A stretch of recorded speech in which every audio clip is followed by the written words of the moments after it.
In this video, I'm going to walk you through how to use CloudForms to edit and add and delete the different elements that make up the networking portion of your cloud provider. So in this case, I'm going to use Amazon EC2. It's a provider I've added to this CloudForms instance. And the way I'm going to do that is actually by creating custom buttons. And these buttons reach out to Ansible jobs that are called to quickly and easily add or delete, let's say, like a new security group. So let's see what that looks like. In this case, we'll go down here to a button that was created that says Manage AWS VCP Security Group. So we click on this button, and it takes you to a custom provisioning dialog that's been created. Now, this is very basic. Right now, you can basically create and destroy. You really can't add any custom like firewall rules or anything like that, but you could certainly build this out. This is, again, just for this demo. It was just kind of created just to show you kind of what is possible. So in this case, I'm going to create Justin Test. We'll call it Justin Test 1. So we'll hit Submit. And we see that our order was requested and it was submitted. Now, it only takes like a minute or so, and it will come back. And what Ansible, or what's happening right now, is that CloudForms is running an Ansible playbook, and it is essentially going out to Amazon, running a few commands to create a new security group, and then we'll come back and refresh CloudForms so that it has that new inventory. And once that synchronization is complete, we can actually look over here and see now that we have 11 security groups. So let's go click on that and see what that looks like. So here are our 11 security groups, and now we see a previous test I'd run, as well as the test that the Justin-Test security group that I just ran. So what's great about this is it's very quickly, just with a button, a custom button, and a quick Ansible playbook, we can add that functionality. And like you saw, we can actually even delete this. So let's actually look at that. Look what that looks like. So we'll go back to our network managers. We'll click on Amazon EC2. We'll go click our Manage Security Group button again. And this time we'll select Destroy. We'll put in our group name, Justin Test 1. And then hit Submit.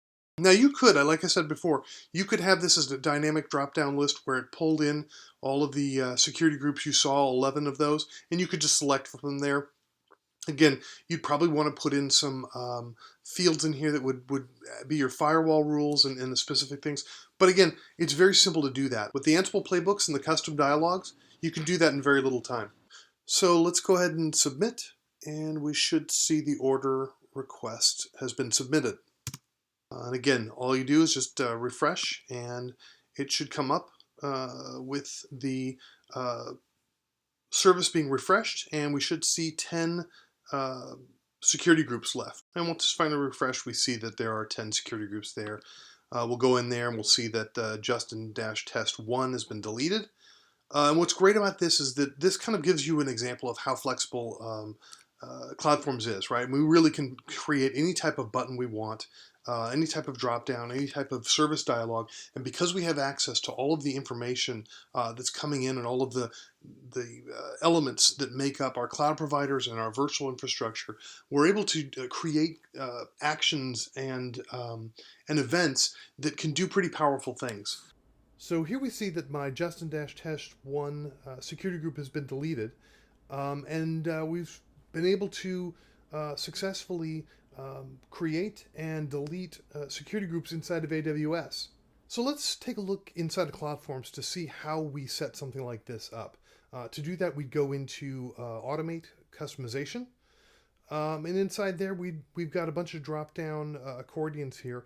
And inside, the first one I want to show you is the buttons, right? So you remember what those looked like. They essentially had an AWS service, and then inside of that, there was some drop-downs. And the bottom one was Manage AWS VPC Security Group. And it's pretty simple, right? I mean, it's essentially, we just need to give it some text, an image, and tell it what dialogue we actually want to call when you click that button.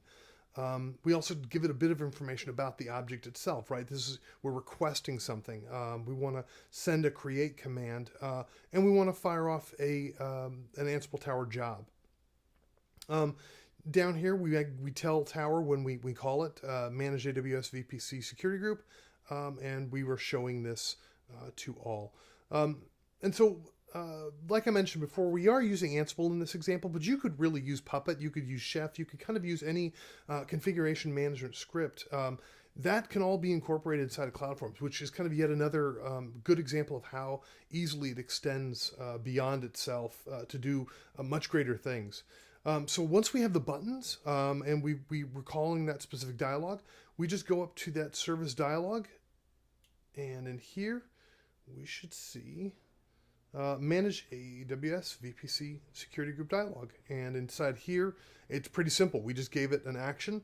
We told it what we're going to do, create or destroy. And that action is passed to the configuration script, so it knows what to do. We also give it a variable of security group name.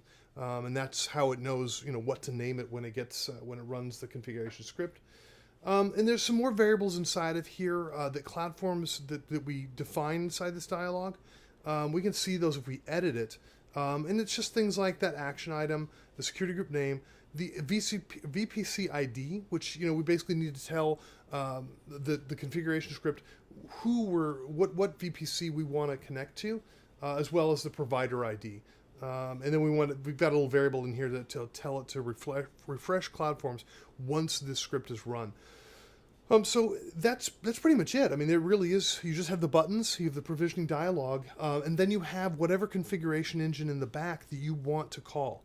And so that's the great part about this. So hopefully you're seeing how easy it is to extend CloudForms to really kind of make it work for you, so that you're not having to conform to it, but it works for you.